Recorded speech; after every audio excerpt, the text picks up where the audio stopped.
پینگ پونگ 4 تا تکنیک حرکت پا داریم که تو این ویدیو به طور کامل همشو میخوام بهتون یاد بدم. ساید تو ساید، اسلاید، پیوت و کراس اوور. با من همراه باشید. سلام، علی لطفی هستم. اینجا آکادمی پینگ پونگ توانا. امروز میخوام تمام حرکت پاهای پینگ پونگ رو بهتون یاد بدم. ما تو پینگ پونگ 4 تا حرکت پا داریم که هر کدومشون کاربردهای مختلفی دارن. برای یه جاهای یه موقعیت خاصی تو پینگ پونگ ازش استفاده میشه. اولیش که مهمترینش هم هست حرکت پای ساید تو سایده که پر استفاده ترین حرکت پا تو پینگ پونگ. برای اکثر ضربات جابجایی از فورهند به بک‌هند، جابجایی که زیاد فاصلش طولانی نیست، ما از حرکت پای ساید تو ساید استفاده میکنیم. مزیت خیلی زیادی داره، اینه که باعث میشه گارد شما به هم نخوره. این حالت آماده شما تو این حرکت پا حفظ میشه. دومین حرکت پایی که میخوام بهتون یاد بدم کراس اووره. کراس اوور کم استفاده میشه برای فاصله خیلی طولانیه. شما وقتی با ساید تو ساید نمیرسی سعی میکنی از حرکت پای کراس اوور استفاده بکنی. مزیتی که داره اینه که باعث میشه شما فاصله زیادی رو با یه حرکت پا طی بکنی ولی گارد تو به هم میزنه. یعنی شما اگه گارد فورهند باشی میری رو گارد بک‌هند، این سخت دوباره برگشتش. به خاطر همین یه ذره کمتر استفاده میشه. حرکت پای دیگه ای که هستش اسلاید استپ بهش میگن. برای توپای کوتاه، برای دراپ شات، برای کات، برای بلوک، یه موقع‌هایی برای کانتر میتونیم ازش استفاده بکنیم. حرکت پای آخر که معمولا برای توپای تموم کننده ازش استفاده میشه بهش میگیم پیوت. یعنی شما یه دونه بک‌هند میزنی، میچرخی، با فورهند تموم میکنی. حالا جزئیات تمام حرکت پا رو قسمت به قسمت بهتون یاد میدم. یه سری تمرینم برای تقویتشون بهتون میگم. با من همراه باشید.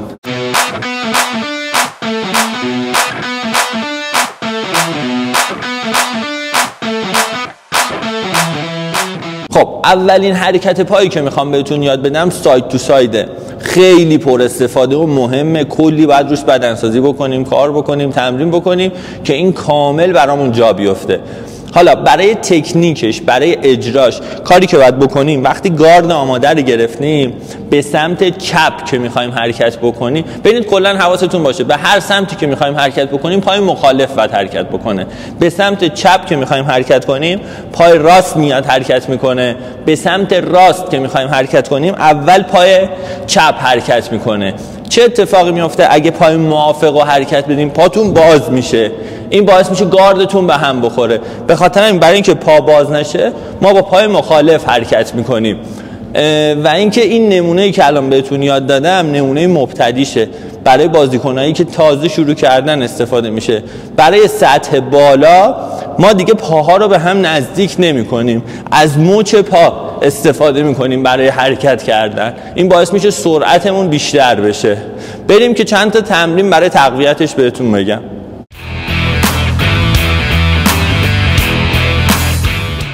خب برای تقویت حرکت پای ساید تو ساید هزاران مدل تمرین هست، هزاران نوع شیوه های تمرین هست. شما هم میتونی تو پینگ پونگ تمرین بکنی، تمرین 2 نفره میتونی بکنی، تمرین پرتاب توپ میتونی بکنی، بدنسازی میتونی جدا انجام بدی. حالا هم بدنسازی میتونی انجام بدی که خود این حرکت پا قوی بشه، هم میتونی بیسش رو درست بکنی. یعنی شما وقتی عضلای 4 سرت، عضلای 2 قلوی پات، ساق پاتو بتونی تقویت بکنی طبیعتاً حرکت پای ساید تو سایدت هم قوی میشه.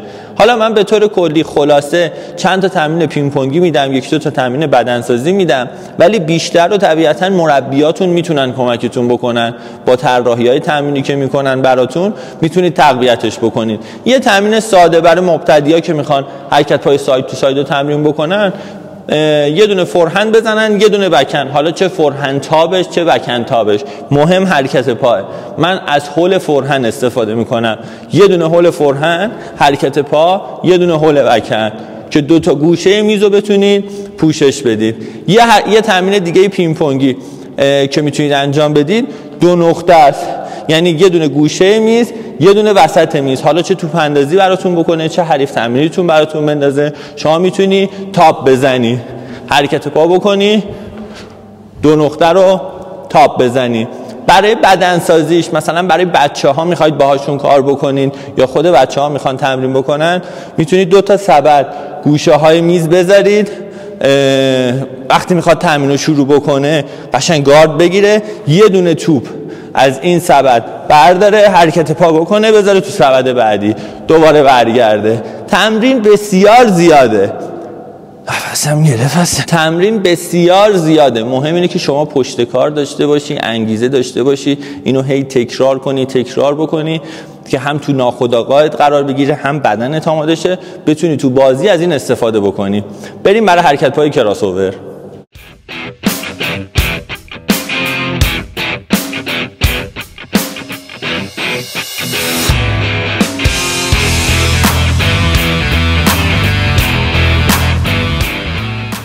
خب دومین حرکت پایی که میخوام باهاتون کار بکنم، بهتون یاد بدم، حرکت پای کراس اووره.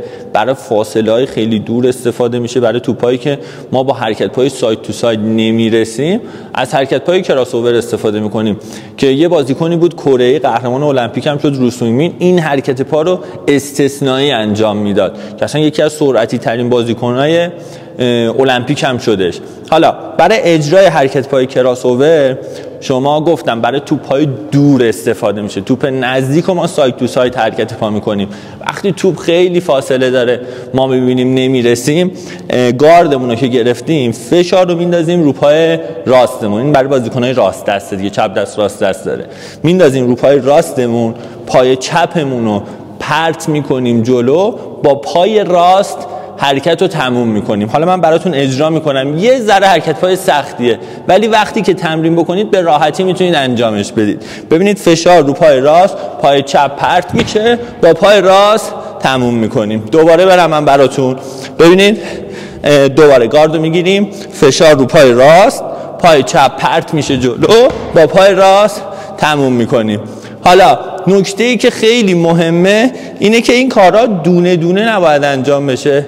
یعنی اینکه شما وقتی فشار رو میندازی، من نمیخوام اینطوری قدم برداری بزنی، میخوام جفتش دوتا پا با هم حرکت بکنه. یعنی در اصل نفسم هم گرفت، تابو که میخواید بزنین باید موقع حرکت بزنید، نه وقتی رسیدید. ما وقتی حرکت پای ساید تو ساید میکنیم میرسیم، تابمون رو اجرا میکنیم، ولی تو کراس اوور حین حرکت تابو میزنیم، یعنی رسیدیم تموم شده.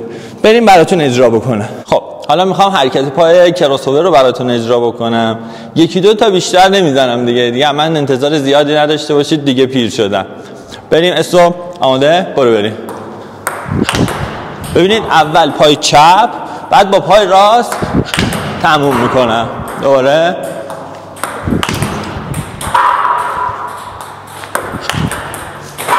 میام. خیلی دقت داشته باشید که این حرکت پا برای فاصله دور استفاده میشه. برای فاصله نزدیک که استفاده بکنید گاردتون میره رو بکن دیگه، این دیگه جا میمونید از توپ. ولی فاصله دور دیگه مجبوریم که این حرکت پا رو اجرا بکنیم. نگفتم پیر شدم. بریم برای حرکت پای اسلاید استپ.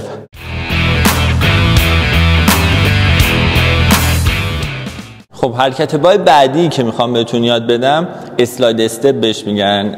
ما تو این حرکت پا فقط با یه پا حرکت میکنیم. برای ضربه‌ای مثل دراپ شات استفاده میتونیم ازش بکنیم، برای بلوک میتونیم استفاده بکنیم، برای کانتر میتونیم استفاده بکنیم.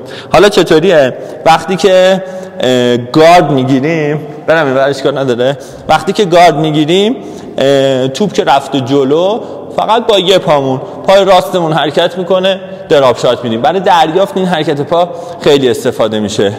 یا مثلا وقتی که گارد گرفتیم توپ رفته ته فورهندمون، جا موندیم، نرسیدیم که حرکت پای ساید تو ساید بکنیم، یه ضربه کامل بزنیم، یه دونه پامون رو میذاریم بلوک میکنیم، یا یه پا میذاریم کانتر میزنیم. حالا چه به سمت چپش چه به سمت راستش، فقط با یه پا انجام میشه این حرکت پا. خب برای تمرین این حرکت پا، حرکت پای اسلاید استپ، اگه بخواید تمرین ترکیبی بکنید، مثلا میتونید با حریف تمرینی که دارید تمرین میکنید بگید یه دونه تاپ براتون بزنه اینجا، یه تاپ بزنه اونجا، شما یه دونه با بکم بلوک کنی، یه دونه حرکت پا، یه دونه با فورهند.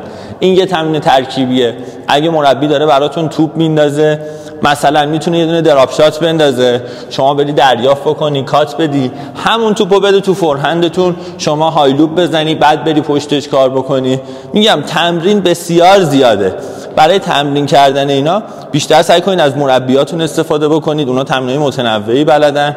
باید تنوع داشته باشه. شما با یه تمرین 2 تا تمرین نمیتونید اینو جا بندازید. هی بعد متنوع، یه دونه دراب بکن، یه دونه های لوپ بکن، یه دونه دراب فورهند، یه دونه نمیدونم پشتش کانتر فورهند. باید انقدر اینا رو کار بکنید که براتون نهادینه بشه. بریم برای حرکت پای پیوت.